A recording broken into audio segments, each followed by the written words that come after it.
Subhanallah jemaah. Ya, ini ada yang kecolongan ya. Ada yang kecolongan, ada yang memang suami berubah di tengah jalan. Ada seorang wanita ketika dia menikah, dia tahu suaminya ini orang baik. Dan dia sudah cari tahu bahwasanya dia laki-laki yang soleh dan lembut. Tapi di tengah jalan, kadangkala futur, imannya sedang jatuh. Dan boleh jadi karakternya berubah disebabkan profesi dia. Ada orang kaya kalau jatuh miskin jadi temperamental. Ada yang jadi kasar. Tapi ada yang memang kecolongan. Dia waktu ngelihat laki-laki ini, cuma Ana lihat dia suka ke masjid, Ustaz. Dia suka kajian. Ana nggak tahu kalau ternyata karakter dia kasar. Na'udzubillah min dzalik. Apa yang harus dilakukan seorang istri? Maka yang pertama, dia berusaha untuk memperbaiki. Memperbaiki siapa? Memperbaiki diri. Ini anak-anak, ketika ada masalah, jangan suka menuduh yang lain. Tuduh diri kita. Kita yang banyak dosanya sama Allah, kita mungkin yang kurang baik sama Allah, maka perbaiki diri. Yang kedua, bagaimana memperbaiki suami? Ya, dengan cara menumbuhkan keimanan di diri suami. Iman itu kan naik turun. Maka coba dipelajari apa saja yang menyebabkan iman itu bisa kembali stabil. Contohnya ziarah kubur, mengingatkan kepada kematian. Berkunjung ke tempat-tempat bencana, melihat orang-orang yang menderita hidupnya, itu melembutkan hati.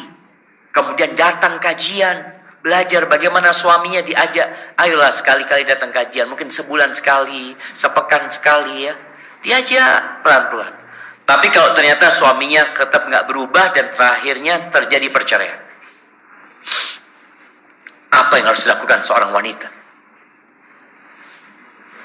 Kalau suamimu tidak bertanggung jawab kepadamu dan kepada anak-anak, yakin engkau mampu menjalani hidup ini. Fa inna ma'al usri yusra. Inna ma'al usri yusra.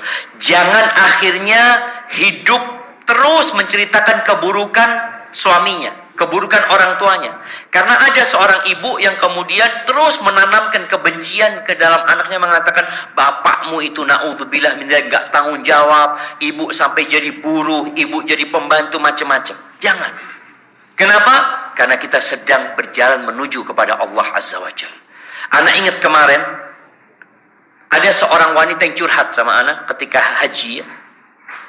Haji apa umrah ya? Dia cerita, suami istri datang, Ustadz, anak ini ditinggal bapak ketika kelas 2 insya Allah. Kelas 2 SD dan kakaknya kelas 4. Kita itu tahu kezoliman bapak kita. Kita melihat dengan mata kepala sendiri bagaimana bapak mukul ibu ya. Pokoknya zolim bapak ini. Sampai akhirnya bercerai. Bapak menikah lagi. Kita hidup berdua sama ibu. Ibu itu jadi pembantu rumah tangga. Demi menghidupin kita. Dan yang ana tahu ibu ana Ustaz nggak pernah meninggalkan sholat malam. Dan tak kala kita sukses Ustaz, bapak itu datang lagi sama kita. 2 anak perempuannya ini Masya Allah. Allah kasih rezeki yang berlebih kepada dia. Tapi kata dua anak perempuan ini, dia mengatakan ibu ana Ustaz nggak pernah menanamkan kebencian kepada bapak. Ibu ana selalu mengatakan, nah itu bapakmu. Tapi kan zalim itu tetap bapakmu. Engkau punya kewajiban berbakti kepada orang tuamu.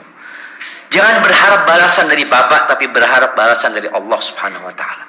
Jadi ketika seorang anak melihat tadi bapaknya nggak tanggung jawab, ya udah dijalanin hidup ini, dan insya Allah engkau doakan bapakmu, engkau berbuat baik, dan ingat, faman ya'mal mithqala dzarratin khairan yarah. Sedikit apapun kebaikanmu, engkau akan dapatkan balasan.